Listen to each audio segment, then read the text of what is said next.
Okay, welcome everyone to the third talk uh, today, in these sessions.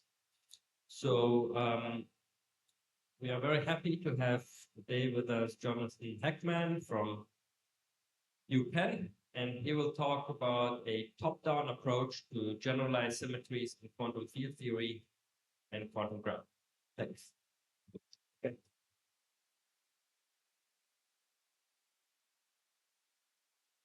Okay, so first I'd like to say thank you to the organizers for putting this great meeting together and for giving me the opportunity to speak here.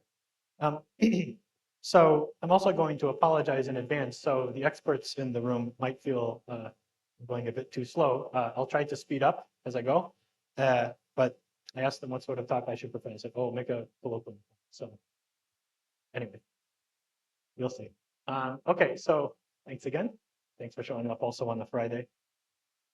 Okay, so what I'm going to tell you about is based on a set of papers with a number of different authors. I just want to highlight some of the contributions, in particular from folks who have actually just recently either left Penn or are in the process of leaving Penn. In particular, I'd like to highlight the work of Max Hubner, who's a postdoc in the group who's going on to take a Marie Curie fellowship.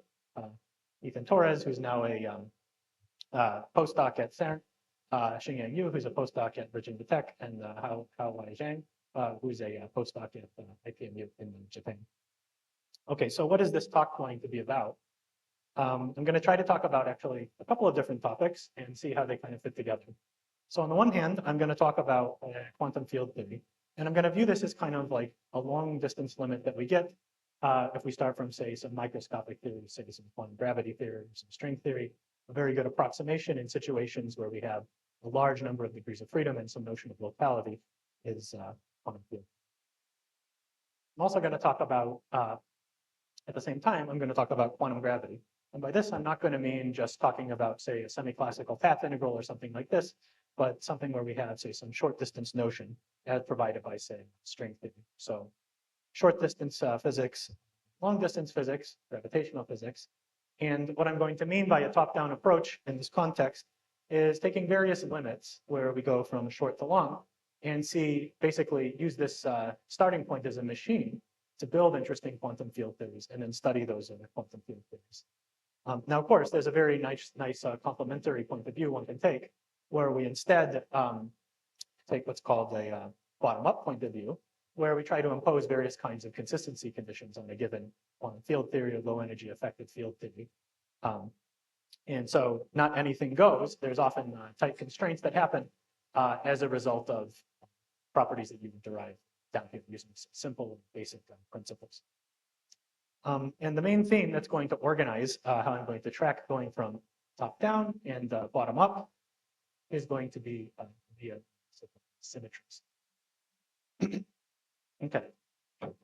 So why symmetries? Well, both of the things I just mentioned are actually quite complicated things to study. So quantum field theory is a pretty complicated beast. I would say that I don't know actually a completely sharp definition, but you kind of know it when you see it. Also, quantum gravity and string theory, I don't think I need to explain that those are also quite complicated. And in principle, symmetries can help us understand properties of these because they can pose constraints on different kinds of correlation functions, observables, things we might be interested in computing in these kinds of systems. They're also interesting in their own right. And I would say in the last 10 years or so, the subject has kind of grown a life of its own in terms of things that people are thinking about in this context. And so that's also going to be of interest. That's what we're going to discuss. Okay, so symmetries are useful in a wide variety of disciplines. Physics and math are kind of heavily represented at this particular meeting. So in physics, of course, we talk about, say, things like conservation rules, selection rules in the quantum mechanical setting. And in mathematics, you can take your favorite situation where you have, say, either a group action on space or some figure or some solutions. Okay, so here are some examples. Pendulum, conservation of energy, and decay of nuclei. Both of these involve we can learn lots of things about it without tracking the detailed properties of the system just through conservation. on the math side, and you can, of course, pick your favorite example. On the math side, of course, there's also many nice examples. I just picked two of my favorite. One is just the symmetries of, say, in-gone. We have both rotational and flexion symmetry. These form a nice group-like action. And slightly fancier is perhaps if we look at, say, field extensions over, say, rationals. There's a nice notion of, say, polynomials and then roots getting mapped around via so-called Galois group action. And of course, there's many, many other choices. So this is not, of course, not meant to be exhaustive. Okay, so this is some of the things that we sometimes use symmetries for or take for granted nowadays. So what I'm going to tell you about is how we can think about symmetries in the context of field theory and gravity/string theory. And the main tool for today, or the main novelty, if you like, is that what we're going to be using is the famous fact that string theory comes with the expectation that we have extra dimensional geometry. So we might have a field theory, but then on top of that, some extra dimensions. And we're going to be leveraging the fact that we have that extra dimensional geometry to study, first of all, build the field theories and the gravitational systems, but then also the symmetries in those settings. Okay, so quantum field theory.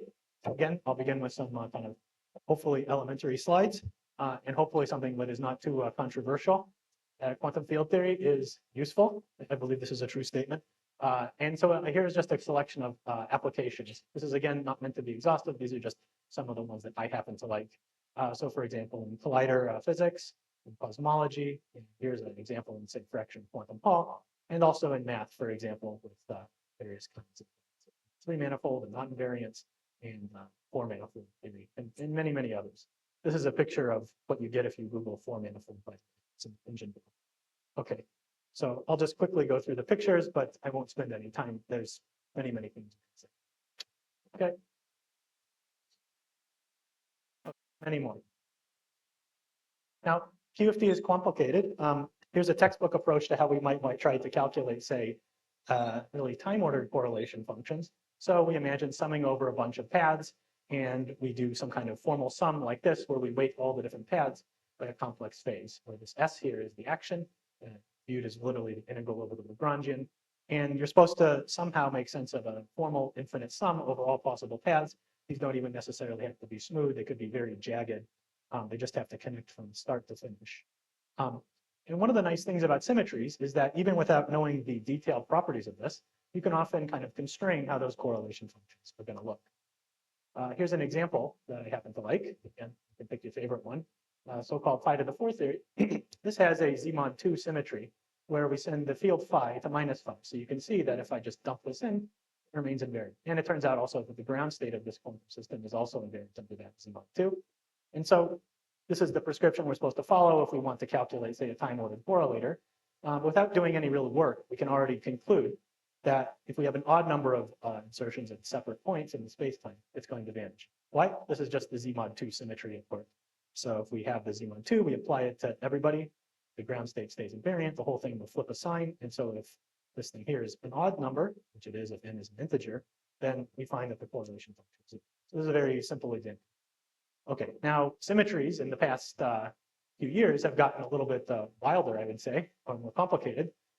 So what is the more complicated thing that's happened? So I'll refer you also to Marian and Anton's talks for very nice introductions to pieces of this.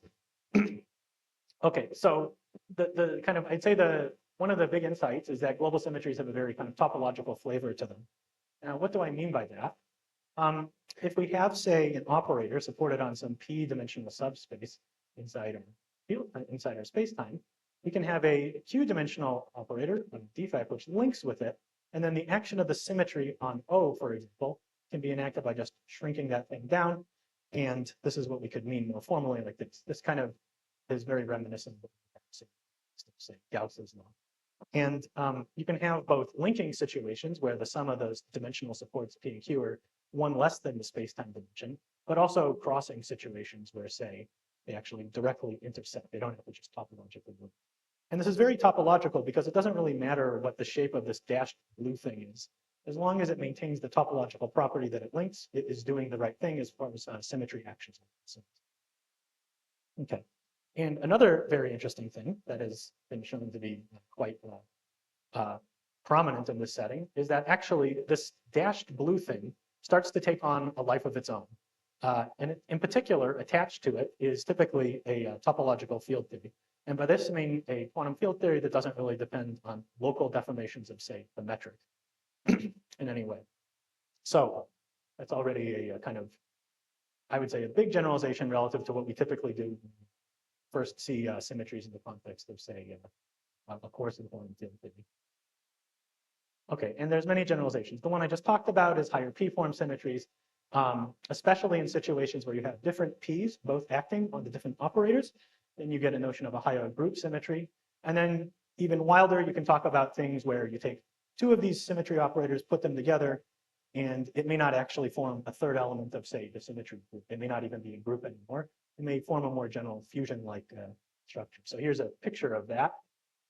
This is, of course, well known in the context of two-dimensional conformal field theory since long ago, in the context of so-called Lende lines. But it's been shown to now hold quite a bit more broadly. You take products of these two things, and there's no guarantee that this sum just truncates to a third element.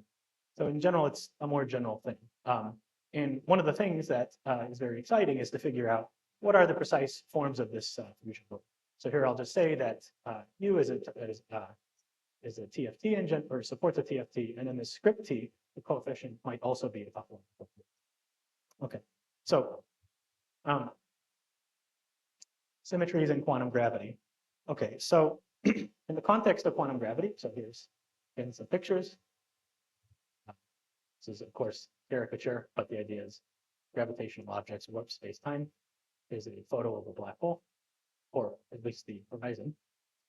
And the lore, at least, is that when we have a global symmetry in the context of quantum gravity, we shouldn't actually if we have a global symmetry in the context of quantum field theory, once we take into account gravity, we're not expecting actually it to obtain as a global symmetry. Rather, we're expecting either a gauge symmetry, namely we're talking about some redundancy in our description.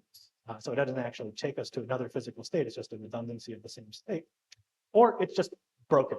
And there's various thought experiments you can do. I'm not going to review them in much detail here, but a lot of them revolve around talking about what happens if we have a state charged under some symmetry.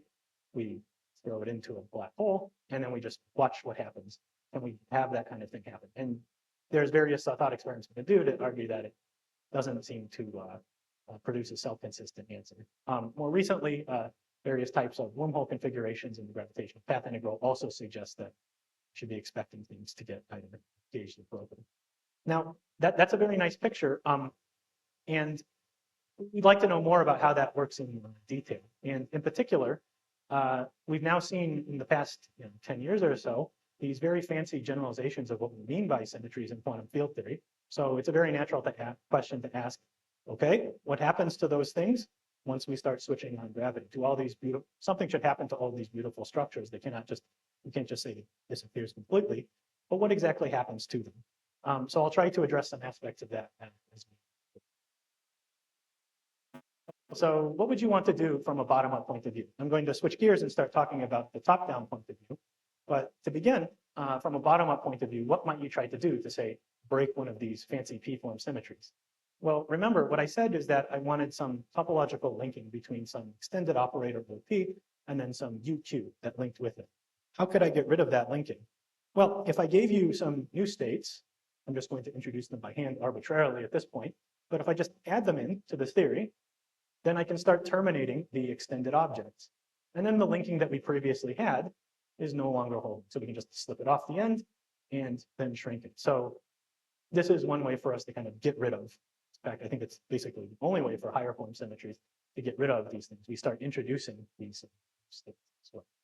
Of course, this begs a question, which states would you like to add in general? It's not always completely obvious. Okay. So said, which ones do we need to add in order to kind of break a new symmetry? Now, another option is instead of having, say that we want to break a symmetry, we might say, oh, I want to instead view it as getting gauged in some way. And at least for these generalizations involving higher p-form symmetries, especially the kind of ones of finite types are coming from discrete groups, it can actually be remarkably tricky to kind of get rid of them by gauging. Why is that? So, okay, so here's just a picture saying what formally you're supposed to do. You basically just sum over the redundancies. More formally, one has some mesh of some topological network of these symmetry operators that you're supposed to sum over in the corresponding path integrals. Easier said than done, but it can be done in some simple situations explicitly. Why is this a little bit subtle from the bottom-up point of view? Well, imagine we're allowed to gauge it. What would happen to us? So let's imagine we start with some theory T, which I'm indicating as this circle, and I'll indicate a global symmetry which acts on our things by some G super P. Now, if we try to gauge this thing, what happens? Turns out what we typically get is a kind of magnetic formulation where we just get another P tilde form symmetry. So you gauge it and you wind up getting some other thing that has some other global symmetry. Okay, so it's a little bit slippery. I wanted to get rid of my global symmetry, but somehow I tried to gauge it and I've gotten another one out. So inevitably what happens, as far as I know, is that one has to take this two-stage procedure. Even if you want to gauge it, you're still going to have to add some new states. In this case, it would be adding magnetically charged states. So no matter what, we're going to have to start adding new things in some. Here's just a simple example illustrating this.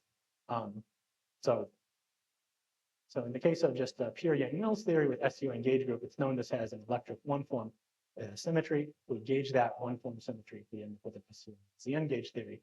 And so, sorry, I should have said the electric one-form symmetry is acting on the Wilson lines of the theory. It's a so-called anality. We can, of course, gauge it. And then we're talking about the one-form magnetic symmetry acting on Tooft lines. In either case, if we're imagining breaking the thing fully, we're going to start having to add in either additional electric or magnetic states, depending on where we want to break it. Okay, so that's what I'm going to do from the bottom-up point of view. I can say, well, add some states, gauge it in some way. It's a little bit vague. It's a little bit hard to make this concrete in this context. Okay, so now we have kind of an interesting tension. On the one hand, global symmetries seem to be very, very useful in field theory, and we're seeing all this rich structure coming out that's very nice to just study in its own right. On the other hand, gravity seems to be telling us that you should expect that the symmetries are gauged or broken. So what we're going to ask is, what happens to our symmetry operators in gravity? And this is, of course, part of a broader question about if somebody hands us a particular low energy effective field theory, a quantum field theory, say like the standard model or something else, when are we allowed to, or when can we kind of consistently couple it to gravity? Is that if you write down an arbitrary quantum field theory, can you do that? Or are there interesting restrictions? I think I at least expect, and I think a lot of people expect that no, you cannot just take an arbitrary quantum field theory and couple it to gravity. But this is part of, to couch it in, I guess, more contemporary terms of a swampland program, but it's of course a much older issue, which is what is the set of consistent effective field theories you can write down? Okay, so top-down approach. I'm going to try to study these questions by starting with kind of a short distance model of the world involving quantum gravity, and by that I'm going to mean really string theory. And then we're going to take various kinds of long distance limits to arrive at whatever your favorite quantum field theory, effective field theory is. Okay, so why would you want to do this? I thought quantum field theory was nice and simple, and now we're kind of polluting the waters by talking about an even more complicated structure, string theory. Well, in some cases, it's very helpful. As was already talked about in Kim Young's talk in the morning, you can use string theory to build very interesting classes of quantum field theories that are very difficult to access in other ways, so-called non-Lagrangian quantum field theories, especially in dimensions above 4. It's essentially the only way we know how to build 5-dimensional and 6-dimensional fixed points of normalization group fluid. And if you take those theories and go down to lower dimensional systems, you often wind up with interesting strongly coupled situations, which are also very challenging to study. But using kind of higher dimensional geometric origin, one can use this to kind of study many properties. So one can use the geometry in particular to study this generalized symmetries. I'll show you how to do that in a little bit. And of course, the other motivation is that we'll have a ready-made toolkit to ask about the fate of those topological operators we build once we start switching on gravity. Okay, so here are some stringy ingredients that I'll be using. And so perhaps most famously, it has a graviton, a quantum of gravity, the closed string. So it's just something that vibrates for us. We also have open strings, ones that have different endpoints. And one can think about this as being associated with, say, particles and forces of our world. Then, if it has an endpoint, it has to end somewhere. And the boundary condition itself, as was famously found by Polchinski now long ago, is that these things can fluctuate, and they are interesting dynamical objects in their own right, so-called branes. This is not supposed to be an exhaustive list, by the way, of ingredients that go in. It's just some of the ones that will play a role. And another famous fact is that string theory often comes with extra dimensions. Or it does come with extra dimensions, so you do some very kind of bizarre things. And a very classic case that often is used, so-called Calabi-Yau compactifications, although one can, of course, consider more general non-Ricci flat or more general types of backgrounds. And locally, we'll also be encountering geometries that have some interesting stuff stuck in a little region and might become a little bit simpler as we move out. And then finally, even though I've enumerated some of the ingredients here, there's a sense in which you have to pick kind of a reference frame or a chart, if you like, in the space of theories. And then as you move around in the space of theories, all these ingredients will start to jumble together in various ways. So there's so-called dualities, which relate the ingredients in one of these duality frames to the other. So, yeah. Okay, so what are some example applications? Of course, the one I'm going to be stressing is quantum field theory plus gravity. You can get completely new quantum field theories. A very interesting example is six-dimensional conformal field theories, as famously shown initially in these papers. And this is just a picture showing what the kind of typical CFT looks like from the paper, yes, years ago, almost, although more than 9 years. Another famous application is in the context of holography and the so-called ADS CFT correspondence. And there's many more. Again, this is not meant to be exhaustive. These are just a few of the ones that are going to show up in what I'm going to tell you. Okay, so what am I going to do today? I'm going to be explaining how we can take some of the ingredients I just told you about, namely the branes in the quantum field theory that we engineered, and how to see symmetries from this point of view. We're going to build an interesting field theory, and then we're going to study both the charged objects and then the symmetry operators acting on those charged objects. Conversely, what we're going to do is start, and this is going to be mainly in the context of holography, we're going to start with a interesting field theory, a large N field theory that has a gravitational dual. We're going to find symmetry operators of that theory, and then we're going to ask, what would these look like according to the bulk gravitational dual? And what we're going to see is that actually it leads us to different kinds of branes. Some of these are branes that we've encountered before in string theory, and some of them are just completely new objects, as far as we know. Okay, so here are some UV-motivated approaches to studying this question about symmetry operators and field theory and gravity, in particular the question of what happens to these things in gravity. One is string compactification, and I'll be talking about that for a bit of the talk. The idea is going to be we're going to engineer an interesting field theory in some tiny region of our extra-dimensional geometry where everything is trapped in a little patch. And then when we want to switch on gravity, what we're going to do is ask, suppose we take this non-compact geometry and glue it into some bigger bulk geometry. And by gluing it into this bigger bulk, we're going to track the fate of all the defects and symmetry that we get. Holography, I don't think that needs much of an introduction, but it's already been heavily talked about by various other folks. The idea is essentially for certain types of nice quantum field theories, in particular conformal field theories with a nice large N limit, some of these have a gravitational description in terms of one higher dimension relative to the d-dimensional CFT, so d plus one dimensional gravitational system. But now we have, say, our gravitational theory living in space-time with negative cosmological constant, which I remind you is different from where we are living, at least approximately, where we appear to have either a cosmological constant which is positive, or it might be just a slowly varying parameter, which looks kind of like a constant. Either way, it's not our world, but it's a very, very useful laboratory theoretically. Another approach, which has become a little bit more prevalent, I'd say, in the last 6 years or so, is to use basically topology changing type transitions, which can occur in the context of cobordism theory, to first of all build interesting kinds of global symmetries, and then also to see how those global symmetries get broken.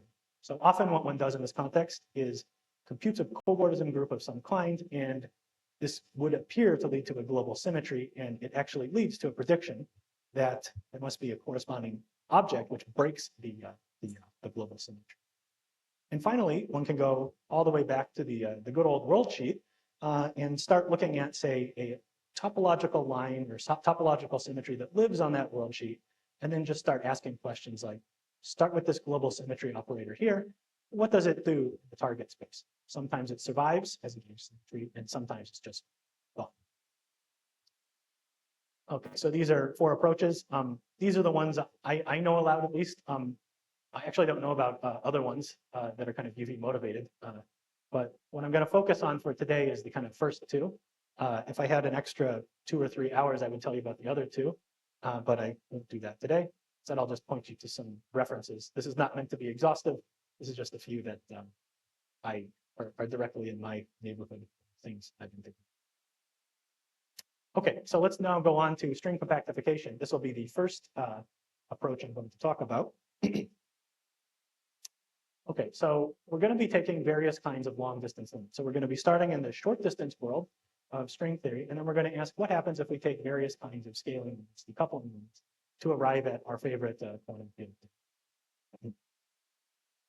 And there's various ways of putting the ingredients together up in the ultraviolet, and then various ways of taking scaling limits to produce nice quantum field theories. So our starting point is going to be some 10-dimensional spacetime, 11-dimensional if we're working in, say, M theory. And if we were interested in making, say, a 6-dimensional quantum field theory, what we would do is start with a big Minkowski space, say R51, and then we'd have 4 extra dimensions, which we're imagining to be possibly very complicated, and we'd have to study the properties. But depending on what we pick here, we'll get a different 6-dimensional system. If I wanted the 4-dimensional quantum field theory, it would take 6 extra dimensions, and I think you get the idea. If I said 3-dimensional quantum field theory, I'd want 7. Very good. All right. I think we can all do that. Okay, so what do I do to turn off gravity in this kind of system? So again, I'm picking a particular duality frame where the quantum field theory degrees of freedom are going to be represented or are going to be proxied by open strings attached to a little tiny region of my space over here, and the closed string is wandering. And the basic idea is that because the closed string wanders off, but the open string is kind of forced to attach to a local region, I can decouple the effects of gravity if I make the extra dimensional geometry very, very big.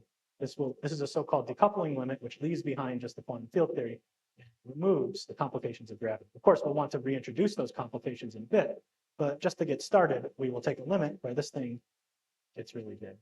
Why is this working? Well, because the Newton's constant down in the 4-dimensional spacetime is set by the volume of the extra dimensions. You can get this by starting with the Einstein-Hilbert action in 10 dimensions and then just dimensionally reduce. Yeah. Okay, so here it goes. It's gone. Okay, yeah. So there it went. Okay, so now this is going to be kind of the setup we're going to start with. We're going to start building the symmetry operators of interest over here, and then we'll ask what happens if I go kind of the reverse direction. More complicated. Okay, so how are we going to do this? We're going to build a field theory. We're going to build the defects that we're interested in, and then build the symmetry operators which either link or cross with those defects, and then see what we can say about the corresponding objects. So this is the typical setup. We have our Minkowski space direction over here, and we have some typically a conical geometry, although it works more generally for any kind of non-compact geometry, where we have either some kind of localized singularity. And by singularity, I mean in kind of the loosest sense of the word. It could involve both kind of a metric singularity, some kind of curvature that's kind of blowing up as we go towards the tip of this cone, or it could also involve kind of branes that are kind of just trapped or stuck near the tip of the cone as well.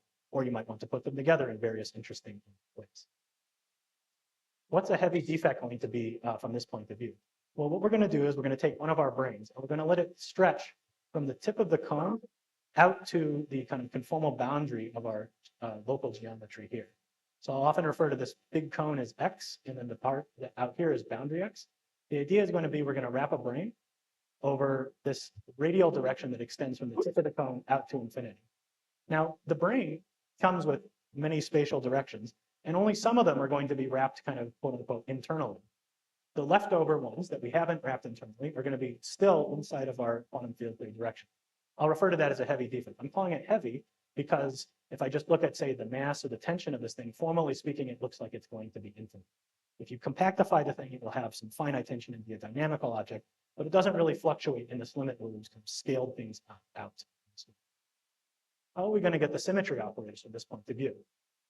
The symmetry operators come from a linking that takes place both in the spacetime as well as in the boundary X. I'm not going to review the whole argument today, and this is actually just the case for finite type symmetries. For continuous symmetries, you actually needed to cross boundary X. But the rough idea is that there's a topological linking theory. You can think about this, roughly speaking, as the effect of basically Aronoff-Bohm type phase that getting enacted by having, say, some electric degree of freedom and then some corresponding magnetic degree of freedom acting. So these are going to be the two big ingredients that we're going to talk about: the defects, symmetry, and of course, the third one is the quantum field itself. And this thing is typically decorated with an interesting topological field theory. This is the expectation from quantum field theory, purely quantum field theory considerations. And we're going to see, or I'll try to sketch how that comes out in this context as well. So let me illustrate these kind of abstract examples in a particular, these abstract considerations in a particular concrete example. This is not meant to be the fanciest example. This is not even a conformal fixed point. It's just one that hopefully allows all the pieces to be seen explicitly at some level. This is going to be six-dimensional Yang-Mills theory with minimal supersymmetry, I should have said. And in terms of the duality web, we're going to be working in this corner of the this particular duality frame, so-called type 2A string theory. Now, an important piece of type 2A string theory is that in addition to, say, open strings and closed strings, we have particular kinds of stable objects known as DP branes, where P, it carries a conserved charge when P is even. That means that it has P spatial directions, which are even, and then one time-like direction. Okay, so how do we engineer six-dimensional Yang-Mills in this setting? Well, we can consider type 2A on the following singularity, C2 mod Zn. I guess I didn't specify the group action.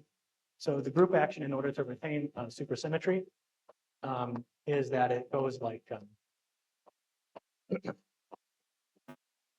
this, where omega is chosen to be a primitive in 3D. So this, the U and V are just local coordinates in the C2. Okay, now this has been studied to death by algebraic geometers long ago. And what they know is that if you take this thing, there's a procedure for resolving the singularity, getting rid of the singularity, so blowing up. And when you do that, you find a configuration of CP1s or two spheres, each one of which inside of the ambient four manifold built has a self-intersection, which confusingly enough turns out to be negative. In fact, the whole intersection chain looks very much like the Dinkin diagram of, say, an A-type Lie algebra, a SUN-type Lie algebra. Physically speaking, from the stringy point of view, that's not an accident. What's happening is that if we wrap a D2 brane, remember that's something that has two spatial directions and one time-like direction. If we wrap that over a collapsing cycle, then this produces corresponding massless gluon. And essentially, the fact that this thing looks very much like a Dinkin diagram is not an accident. It's actually building directly the corresponding states for this adjoint representation of SUN Yang-Mills. Okay, so that's our engineering of SUN Yang-Mills, and this is what one of the gauge bosons looks like. How about the defects? Well, here I want to go back. I was taking a limit where the volume of this thing collapsed to zero size. I wanted that because I wanted to have a massless degree of freedom. I could, of course, take the opposite limit where I consider, say, a non-compact cycle. This picture is a little bit confusing right now. I'll redraw it to make it a little bit more illuminating. But for now, the idea is, imagine I find you a non-compact cycle in this geometry, and I wrap a D2 brane on that. Well, that's not dynamical according to the 6D person. It's instead some heavy defect. It looks more like a line operator of some kind in a six-dimensional system. Let me redraw that picture to make it a little more clear. So we have this C2 mod Zn. And if we just had C2, we can, of course, just look at radial coordinates. We have a radial direction that goes from r equals 0 out to infinity. And each point of r, we have an S3, a 3-sphere over it. The group action, the Z mod n group action, induces a corresponding group action on the corresponding 3-sphere, and we actually get a so-called lens space, an S3 mod Zn that lives off at infinity. And so what we're talking about really is some D2 brane that's living here. And hopefully we can all see that it's non-compact. Why? Because, well, it goes from r equals 0 down here to r equals infinity out here. So let me now redraw it in this different choice of coordinates. So I'm disfavoring now the holomorphic presentation in order to make clear the radial profile of this thing.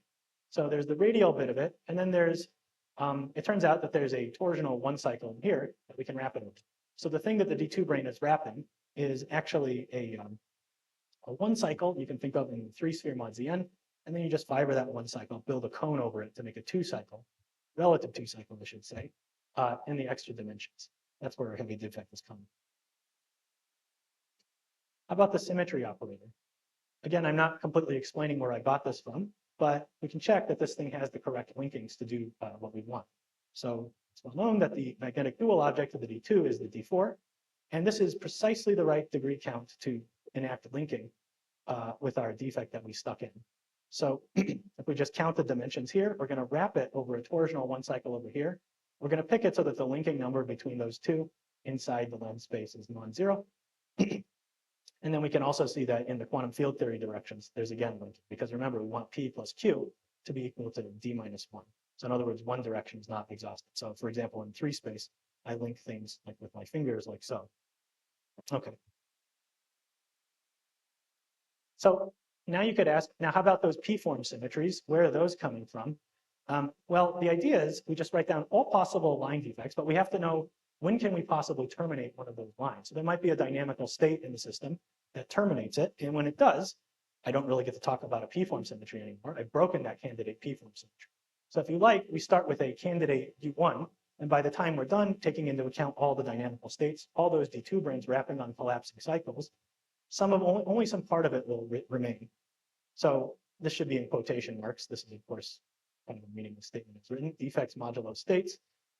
But more mathematically, what we're doing is we're calculating the quotient given by the relative cycles. So these are 2 cycles that are allowed to terminate off at the boundary geometry, boundary lens space.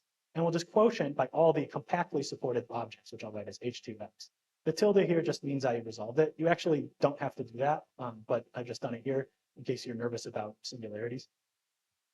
It turns out that this thing can be related to the H1, the first homology group of the boundary lens space. Because this Z mod n is a freely acting group, we just get a Z mod n. The P-form symmetry turns out to just be actually the Pontryagin dual of this, which turns out to also still be Z mod n. But the point is that we're expecting now to see a Z mod n, one-form symmetry come out from this kind of consideration. So what I told you about is actually how to build a particular gauge theory with a particular gauge group, SUN, really not the Lie algebra, but the Lie group. Now, you could have asked, well, I don't like what you've done. I want to reverse the roles of the defects and the symmetry operators. So the defects are being denoted by red if I've done it consistently, yes, and then the symmetry operator is being enacted by the blue.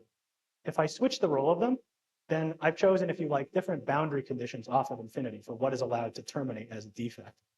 I don't get to have both of them ending. That's not consistent with quantizing both the electric and magnetic commutation relations in the system. So I get to choose one.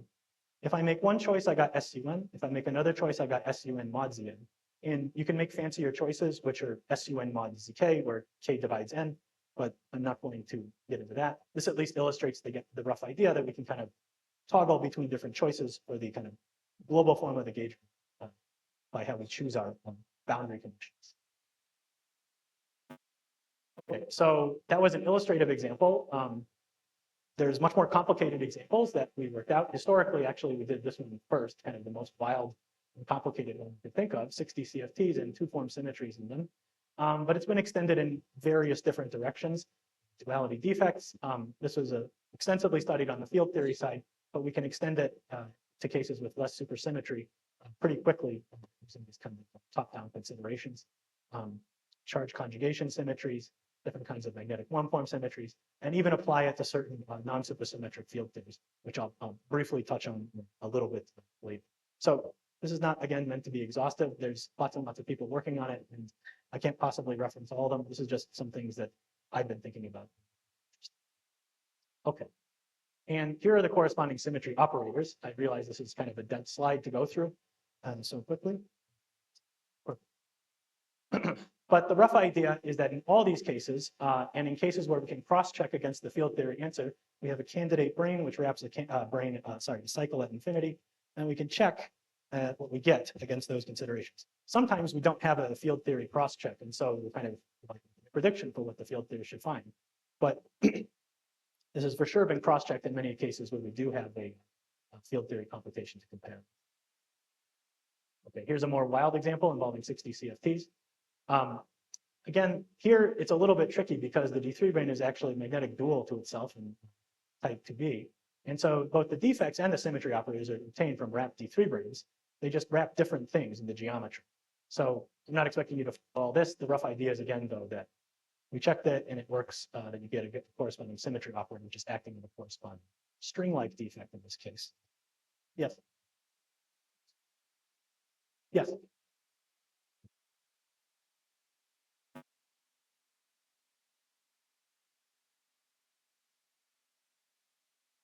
Yes. It is. Oh, no. Sorry. Oh, no. This is me just being a little bit loose with how I've numbered the coordinates. So you should think about 7, 8, 9 as just angular coordinates on. This is just a limitation of how I presented it. This is the only thing to count from this is just the dimension. That's right. That's the only one I've given to you faithfully. The others are just poor characterizations.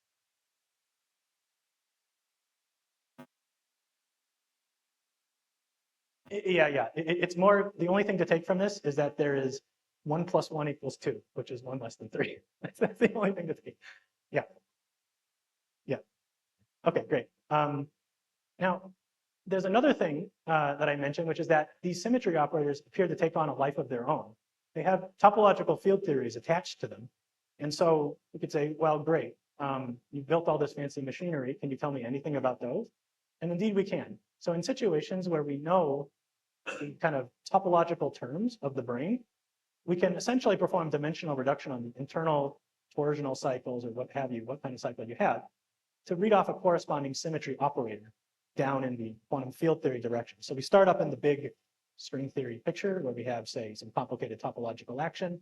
And if we can perform this reduction procedure, and we have performed it in many cases, you get a corresponding symmetry operator in quantum field theory directions. Here's how it goes. I realize this slide's a little bit busy. You start with the famous Westonino term for, say, a DP brane up in higher dimensions, and then you basically just start reducing it down. And by the time you're done, you get a path integral over a topological field theory over here. And this can be carried out pretty systematically, even in pretty complicated situations like those F theory backgrounds I was talking about.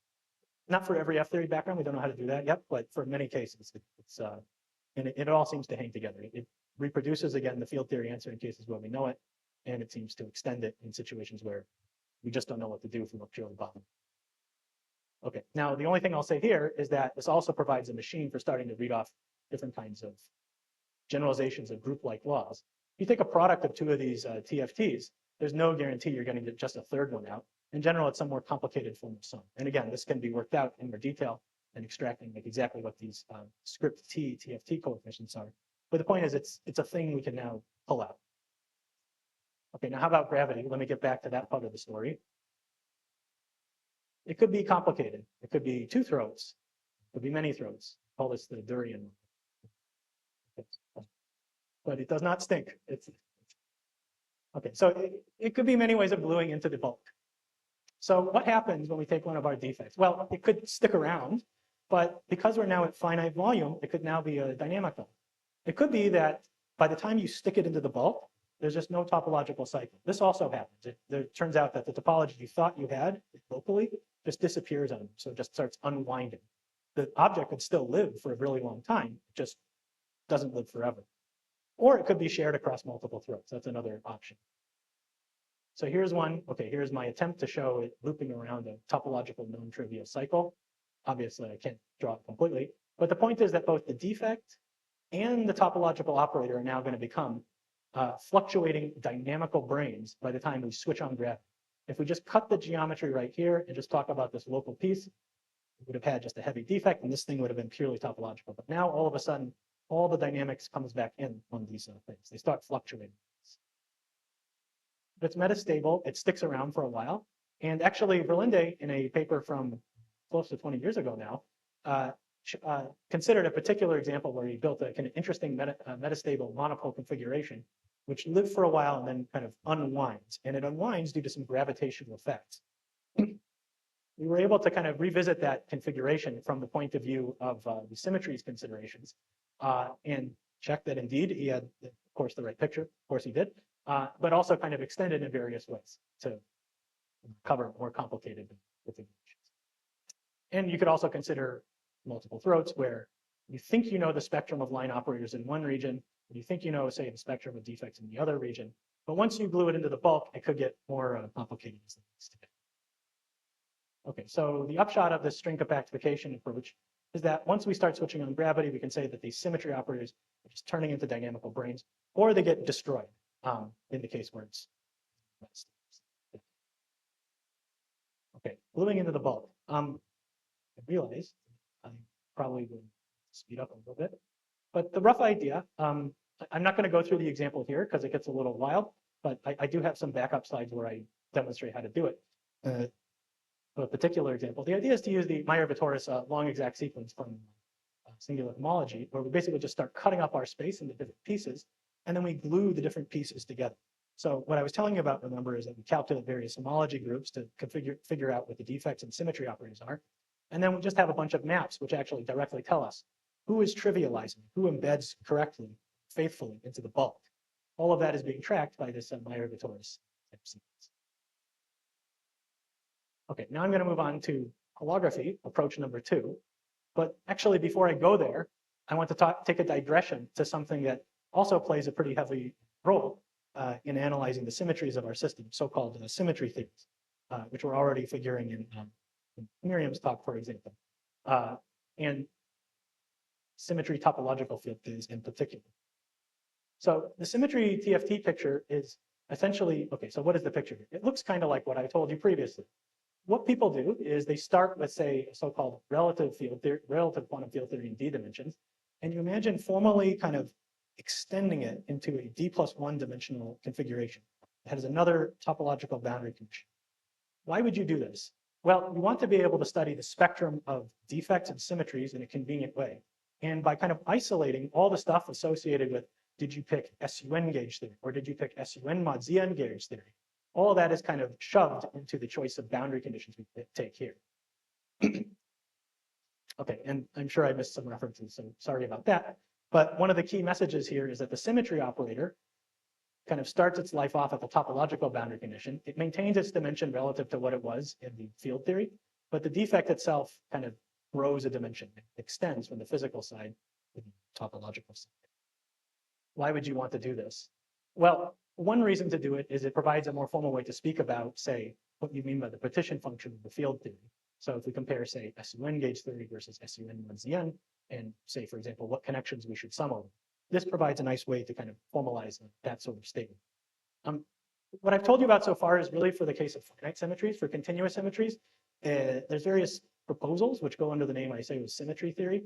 It's already came up a couple times in Miriam's talk. If you try to do this strictly in d+1 dimensions, it gets a little murky about whether it's fair to really call it like a gap system. It's typically not. And so one of the things we're kind of exploring right now, and will hopefully appear soon, is how to kind of filter this thing into not a d+1 system, but an even higher dimensional system, which ends up being gapped by the time you're up in d+m for m bigger or equal to 1. So how do we see that coming out from our top-down point of view? Well, we do dimensional reduction along the boundary x. So imagine I just forgot about all that complicated topology in boundary space and just paid attention to the radial piece. That would have hit spot on this kind of picture. And so from this point of view, if I wanted to know the TFT governing what's going on for this d+1 system, all I have to do, all is in quotes, is take the kind of topological pieces, and sometimes even things like kinetic terms, which tell me about electric-magnetic duality. I have to reduce all those things appropriately to build a corresponding TFT in d+1 dimensions. Here's an example, kind of a very classic example for string theorists, I think, where you start with, say, a 10-dimensional topological term. And if you have D3 branes probing, say, flat space, you can integrate over the 5-form flux of a 5-sphere infinity, and you produce an interesting topological term. These things should be thought of as background. These are both 2 forms, even though I wrote 1 and 2, they come as a doublet. These are both 2 forms. They can be thought of as the background 1-form symmetry fields for the corresponding Yang-Mills thing. And so depending on what boundary conditions I pick here, I can get SUN mod ZN, or something complicated. Okay, now there's various generalizations of this picture. So once we know how to play the game, we can try to make the game more elaborate. One of them is these multi-throw configurations, where you don't have just a single little SymTFT, but you have multiple ones, and you try to fuse them together in some way. These follow directly from geometry. As Miriam already talked about in her talk, if you have singularities that extend out from the tip of the cone, it's not really completely appropriate to just straight dimensionally reduce, because if you look at the radial direction, it won't make a gap system. It will still have a dynamical piece left over. I'm calling this a cheesesteak because the picture that people use is sometimes referred to as kind of like a sandwich construction in other ways. So anyway, a cheesesteak is a fattened up sandwich, and so that's the reason for the terminology. And then if you track, for example, instabilities in these systems, you can actually enlarge even further and talk about certain time-like dependent effect these questions, which are referred to as celestial topology. This one is also kind of deviating from the philosophy of having something purely topological in the bulk, but it's at least a very natural generalization that seems to come out from these stringy considerations. Okay, so here I'm just saying in more detail. The one thing is that you get these different TFTs that are fused, and the junction theory itself is typically, is in fact not ever purely topological. It's usually a theory of, say, free fields or something like that, and its role in life is essentially ensure appropriate gluing conditions between the TFT here, here, and here. Likewise here, we do basically a reduction in some big bulk, and instead of getting a D+1 dimensional TFT, you get some higher dimensional D+2 dimensional TFT, which as you go to various different edges and corners, starts reproducing the degrees of freedom of the original field theory interested. And lastly, I'll mention this one. This would be a great thing to talk about for an hour, but I won't do it. You can use this kind of topological point of view to argue that certain kinds of D3 branes probing non-supersymmetric singularities appear to have a symmetry restoration phase at an intermediate value of the so-called 't Hooft coupling.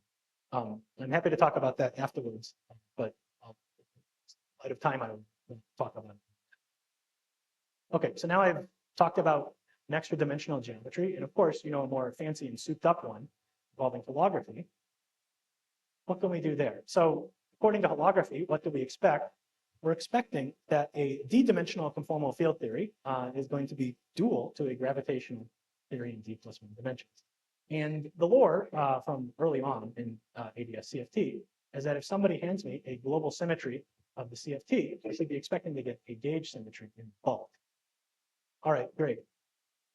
What's going to be important for me is that CFT smearing is associated with radial evolution. So here, this is a very nice thing that was worked out here. And there's various kinds of extensions of this involving wedge reconstruction, things like this, which are fancier versions. But qualitatively, the idea is that as you start moving in things into the bulk, things start fuzzing out in some way.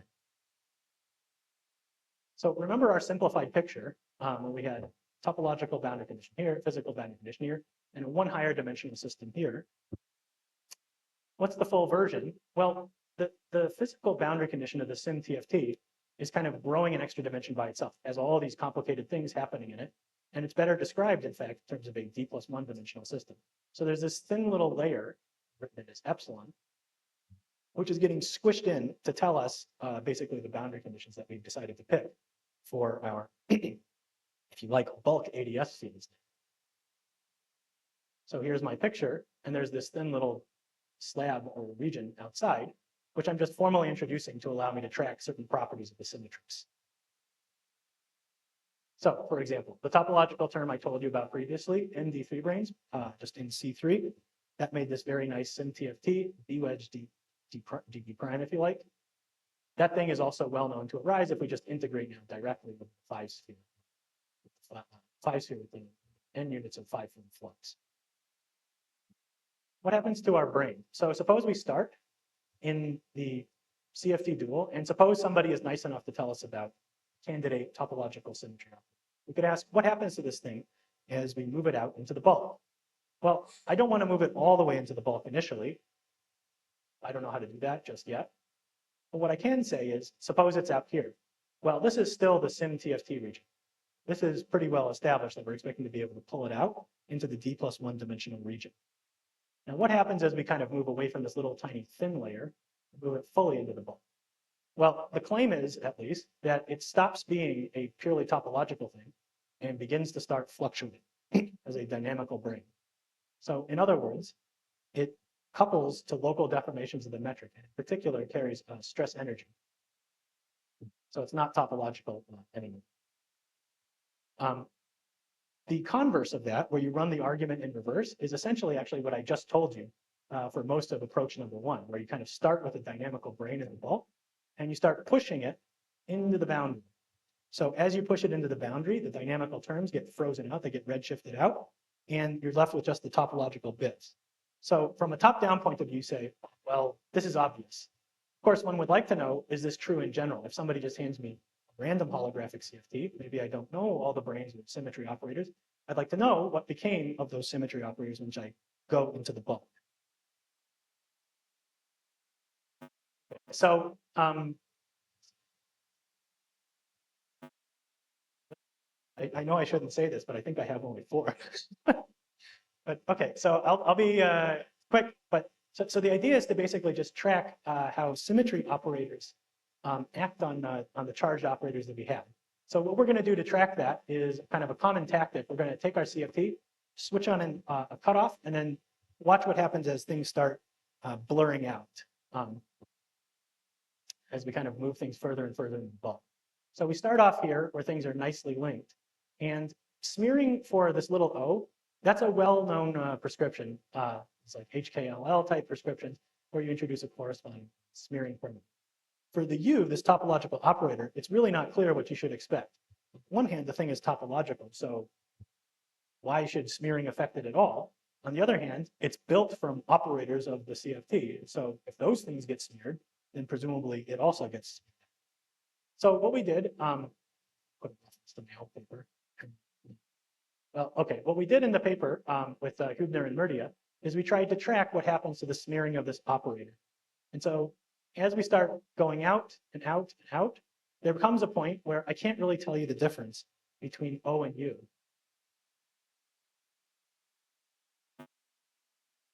There's some critical value, and you can track that to being associated with basically the extent to which the entanglement wedge extends out into the bulk. But the point is that eventually you're just left with what looks like a charged operator. This is kind of weird unless we assign some stress energy to U tilde. So essentially the argument we gave in this paper here was to argue as basically by proof by contradiction. You have an O tilde up here, and if this thing does not contribute to the stress energy, then eventually the thing turns into a different one, rephased one, O tilde U. This leads to a jump in the kind of derivative, if you like. You can make this into a covariant derivative to be more systematic. There's a jump, and this jump in the derivatives signals the presence of a stress energy. Where did that come from? It just appears to appear out of nowhere. But if we allow this thing to have some stress energy, this compensates for that jump and allows us to kind of smoothly interpolate from near the boundary further into the bulk. So the upshot of all this is that by the time we push this thing into the bulk, U tilde is there, and it's a fluctuating brane. So in other words, the arrow of implication going from left to right was kind of essentially in disguise what I was telling you in approach number one. But in this other way, this converse, we've now seen that I don't really care where you got the symmetry operator from. In the dual, we expect it to be a fluctuating brane. So what does this do for us? Well, it tells us that we can use the symmetries of the dual CFT to build interesting branes. Some of these are things you already know about, like D-branes and so on, but sometimes they're genuinely new objects. So one of the recent ones is the so-called reflection 7 brane, initially found actually through the swampline cobordism conjecture, but you can argue for that its existence based on charge conjugation as well. And it looks basically like an internal reflection of ADS7 S4. And we're currently studying other kinds of new branes that might come out from these very broad considerations. So the point is that anytime somebody hands you a symmetry operator with dual CFT, you're expecting an interesting dynamical break, not just deviance. Okay, one thing I glossed over is that sometimes when you pull this thing out, even in the SymTFT, you can't always fully detach it. This can be shown, for example, for non-abelian Lie groups or any kind of non-abelian structure. Typically, there's objects that just attach back to the boundary. You can average over things and then detach them, and this has been worked out in various papers. Now, this is nice because it also provides a way of arguing for the absence of global symmetries. And I'll say that it's complementary to the analysis that was done earlier by Hollow and Aburi, but at the same time, it extends it in various ways because we don't really have to make various technical assumptions about the form of this U, which were a pretty big chunk of what they had to assume to get their thing going. Imagine somebody handed you a topological operator in the bulk, push it to the boundary. It's now a nice topological operator in the boundary CFT. Now pull it back out. Well, is it topological or not? We just argued that it's not topological, so you generate a contradiction through this kind of line of reasoning.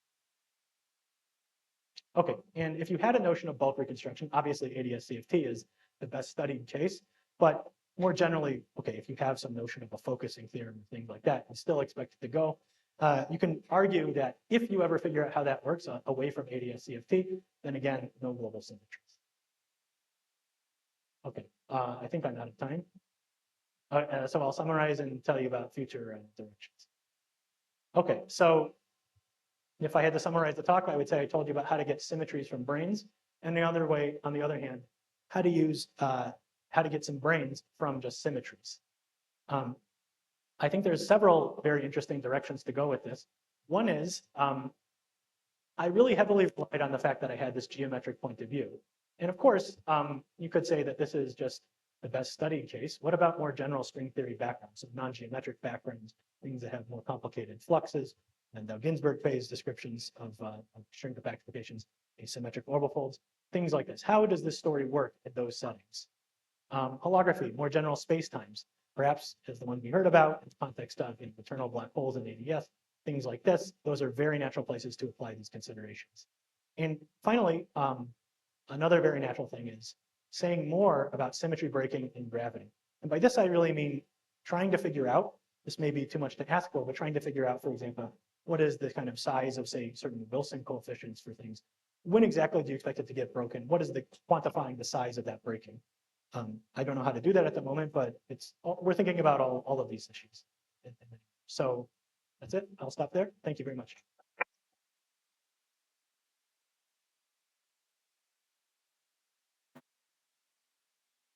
Yeah. Question? Yes.